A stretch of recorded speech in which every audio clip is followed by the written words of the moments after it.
I've got to hand it to the PCF Outriders team because they've really created this weekly expectation that something is going to go down.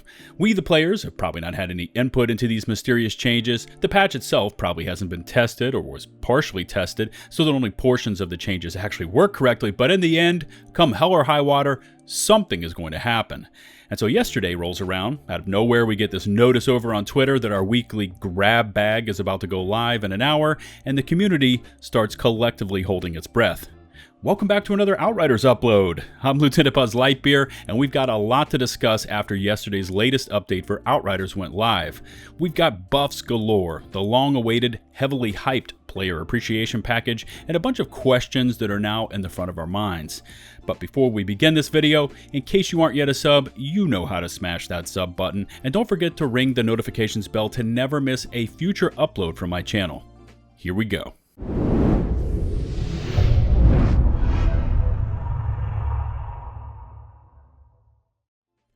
So why don't we start this breakdown with the positives? And yesterday's update brought a ton of changes to player skills that were being underutilized, and as always, I will leave a link to this Reddit breakdown in the video description, and I encourage you all to wander over there and check it out. Now, as a theme here, you are going to see some incredible percentage gains for most of these skills. And as someone that has been around games with class-based characters, you would normally hear a 5% boost to this or a 15% boost to that. I mean, the absolute maximum that would shake the community to its core would be a 25 to 30% increase for a specific item. So when I start to run down these changes, just listen to these buff percentages. Devastator had its Reflect Bullets base damage buffed by 250%. Base damage for Bullet Acceleration mod increased by 330%, and Impale HP regen increased by 50%. Also, the Vlad's Grasp mod has had its range increased by 100%. Pyromancer had the base damage of Phaser Beam buffed by a whopping 100%, and the Phaser Beam's SPF has been set to 2.1 versus the old value of 1.5, and just so you know, SPF is an internal designation value for how much the skill will benefit from the status power attribute. Now on a quick side note, I was already messing around with the Pyro Phaser Beam build, and if you work your build around and get the right mods, Phaser Beam is now pushing out some seriously high damage numbers. And finally, the Volcanic Armor mod now reduces damage by 65% for both AP and physical damage. Previously, it was set at 50%. Technomancer, still the strongest class in the game, received the most changes, with huge changes to the gambit of Tool of Destruction skills. Now the RPG has had its damage increased by 66% and has had its fall off reduced for minimum range by 50%, which is essentially optimal range before you start to see diminishing returns on the damage values.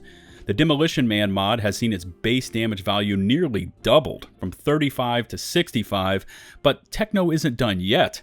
Fixing Wave has had its healing provided buffed from 33% to 65%, and Cold Snap has had its Frostbite mod armor reduction increased from 35 to 100%.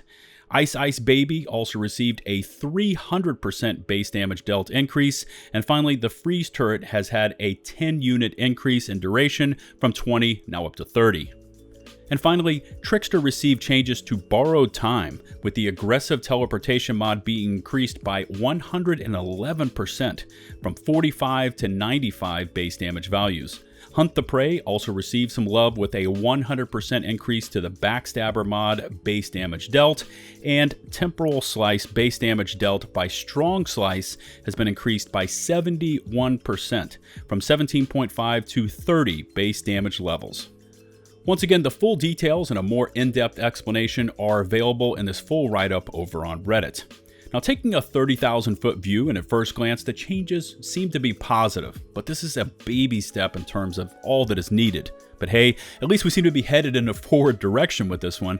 Now, in my opinion, I would have liked to have seen actual buffs to the classes themselves instead of just versus specific mods. I mean, I can see what they're trying to do here by shaking up the meta. By really buffing certain skills and mods, they're trying to make these forgotten items more viable in your builds. But take, for instance, the changes to the Trickster's Temporal Slice, which I feel is an underpowered skill to begin with. The skill itself wasn't buffed, just the Strong Slice mod, which is a sizable increase, but even with the mod buffs once activated, the skill itself still doesn't hit as hard as I would like to see. And am I the only one here that wants to see more across the board for the Devastator? And when I say more, I mean more of everything. Pretty general, I know, but that entire class needs a boost in every department to really juice it up closer to Technomancer and therefore get on many more players' radars as a kick-ass class choice. Now, what is made crystal clear from all of these insane buff values, like I mentioned earlier, in most games, when you see changes to gear and skills, the changes are significantly lower than what we saw yesterday. But anyways, what we can take away from all of this is that all of those items listed, and I believe we're going to see a bunch more of these in the future, are and have been extremely underpowered since launch. When you really start to look at it, even though we have a ton of skill tree, skills, and mods at our disposal when crafting our builds, you can clearly see that a large number of them were so underpowered they might as well not have been in the live game. A 100% increase to this and a 330% increase to that? So, if you were using, say, the phaser beam prior to this patch, you were effectively doing half the damage you should have been producing to stay quote-unquote competitive with other classes and mods. Once again, this is a tiny baby step forwards. We still need giant leaps, but at least we didn't see a huge wall of nerfs hitting us again like we did week 1 when the game launched. The last little bit that was included in yesterday's patch, and probably the bit that not everyone out there understands, is this health on armor change for survivability. Now the text reads, "The health available on armor pieces has been increased greatly and rebalanced," but what does that actually translate to in game? Well, from what I saw, if you had health as an attribute on your gear pieces, it was greatly increasing your character's health values and giving you a larger cushion of health to burn through before getting finally downed. Now, what I did not see is any changes to damage mitigation when you did not have health on your gear. So if you're running a tank build with health on your gear pieces, you're going to see your max health values jump significantly compared to a player running full AP or firepower, which seems to have received nothing in this health on armor change. Alright, enough with the skill and class changes from yesterday. Let's talk about the other bomb that dropped, and it was this long-awaited player appreciation package. And I've got to be honest here, when I saw this graphic yesterday, I actually attempted to press a button on screen to get to any additional packages that were attached to the announcement. It was actually kind of funny and slightly embarrassing, at least to me, because I sat there tapping E on my keyboard thinking to myself, this can't be everything, like I could almost will more items to show up on page 2 or 3 of the package. Sadly, like many of you saw yesterday, there were no pages 3, 4, or even 2. Page 1 was everything. One God-rolled legendary weapon not yet obtained, which screams huge disaster incoming, one new emote, aptly named Frustration, and extra titanium based on your character's level. I'm at a loss for words here. I mean, I don't really know where to start with this one, so let's just jump right into it. Starting our way at the back of this package and just moving our way forwards, titanium drops based on your character levels is, at this point, something we don't need. I mean, I've heard reports that it's like 500 to 600 titanium, which is essentially enough to upgrade a pencil when you get to the higher gear levels at in-game. If this was to be included in this package, it should have been 30,000 titanium, or just something overwhelming. Not that I agree with titanium being included in this package at all, but yeah, there it is. Now next up is this Frustration emote, and I'm sorry, but this thing is so short in length, it might as well not be an emote at all. It really looks like one of those random character AFK movements, you know, when you step away from the game and your character is just left standing there and they start performing these small movements, like when they start swatting flies away from their face or checking their weapons. You know what I'm saying here. There's no legendary level dance, something over the top to equip, and to be honest, it looks to me like the emote makes our characters stretch their backs. All that's missing is our toons opening their mouths in a big yawn and the emote would have been complete. And now we've landed on what I thought was going to be, and turns out was, a potential disaster, and that is this random legendary weapon that we all received. Why did I think this was going to turn out to be a disaster? Well, because the team told us weeks ago that they were actually using the exact same mechanics and coding they used on the inventory restoration issues to use as a model to create for this one. We already know what kind of issues the inventory restorations created, with players that have been completely wiped not receiving anything back or only partial restorations, while other players who had not lost any of their items were randomly rewarded with up to 20 legendary god-rolled weapons to their inventories. That system was completely broken and really did nothing to stabilize the concerns of any of the players that were dramatically affected. So when I heard that the coding from this random legendary weapon drop was based on that system, I knew it was going to explode on Go Live.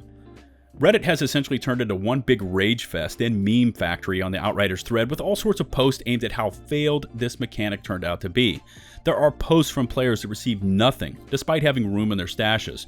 There are players that got a random legendary, but it doesn't seem to be god-rolled. But by far, the largest number of posts have to do with players receiving a duplicate item that they already have currently in their inventories or have had in their inventories in the past. Now, I personally received an Inferno Seed, which is not a bad weapon to receive with max damage, and I will immediately slap this onto my Toxic Techno build. But I can say, without a doubt, I have received this weapon in the past and broken it down due to a really low damage roll, probably on one of my alternate characters. Now, I did check my accolades prior to this patch going live, and I was at 44 of 46 legendary weapons collected. And after the patch, I am still showing 44 of 46. So I clearly did not receive a legendary weapon I had not received in the past. Now for anyone out there that got something that you did not have in the past, like maybe your first death shield with max damage, congratulations. But success stories like that are few and far between. The overarching theme I'm starting to feel from the community is that this appreciation package is underwhelming. A small amount of titanium, a brief and rushed-looking emote, and a legendary that you may or may not have seen in the past hardly feels like an appreciation package we can get behind. Now, I've said in previous uploads that we needed 10 to 20 legendary items that we haven't yet seen, plus a promise of the first DLC for this now labeled franchise to begin to show the players a true level of appreciation. It all feels like they slapped together a bit of this and that, labeled a player appreciation package and released it broken, and just called it a day. Again, and I'm speaking directly to anyone at the studio that is listening, but when you treat players as expendable and lacking intelligence, they know it. As people, we all have the ability to feel when we are not being treated as beings with value, and with this package, it is the overwhelming feeling that we're all getting. This was the studio's one opportunity to really surprise the base by really over-delivering on this package. You know, let it be known that the package was like 3 items and then come with something that included like 25 items and a free DLC. Instead, the studio decided to go cheap, delivered a handful of resources, a boring emote, and a weapon that was labeled as random, but was clearly anything but that. Not bad for 10 weeks worth of work. Before I call an end to today's video, I have 2 more pieces of information for all my viewers out there. Number 1 is what you now see on your screens, and I have been selected to co-stream tomorrow's UB4 reveal event over on my Twitch channel. The event begins at 2 p.m. Eastern Standard Time and lasts between 2.5 to 3 hours. If you haven't yet followed me over on Twitch, the address is twitch.tv/LtBuzzLitebeer, which you can see in the infographic, and there's always an active link in this video's description.